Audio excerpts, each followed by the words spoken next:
numa serotonina intestinal. E a gente vem vindo com essas discussões, né, Rê? Você concorda com isso? Totalmente. Eu acredito, quando a gente fala de estudo e formação profissional, que a gente tem que ter um entendimento geral, mas esse entendimento geral, ele não substitui a complementariedade que a gente tem das especialidades. Então, né, se a gente for falar da parte dos psicólogos, eles precisam entender de corpo humano. Não vão entender tão profundamente quanto um médico, é óbvio. Mas, por exemplo, se chega pra gente uma mulher de 40 a mais com sintomas de depressão, a gente precisa saber que a checagem hormonal é fundamental, porque baixa de estrogênio, a depressão dela pode ser química e não emocional. Mesma coisa, se essa pessoa tem uma desbiose intestinal, ela vai ter alteração hormonal. A serotonina é produzida no intestino e assim por diante. Então, esse entendimento os psicólogos precisam ter.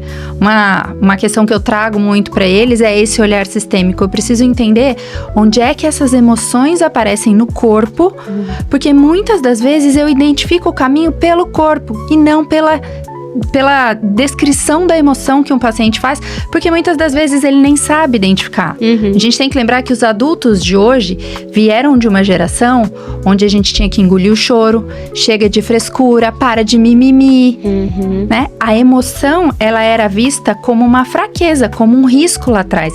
E se a gente olhar historicamente, a gente consegue entender. A gente veio aí, né, de séculos atrás, gerações de luta, onde tinha-se pouco cuidado com a saúde, a morte era ali muito presente na vida de todo mundo. Se a gente fosse sentir, a gente talvez não sobrevivesse, mas a evolução humana está trazendo um olhar melhor. A gente vê isso na educação de filhos, a gente vê isso no autocuidado, a gente vê isso nesse monte de crise de saúde mental e emocional que está surgindo atualmente. Então, eu acho que entender esse movimento é importante e usar o corpo para a gente descobrir e entender processo emocional é fundamental. Se a gente está falando de emoção, a gente está falando de sistema nervoso.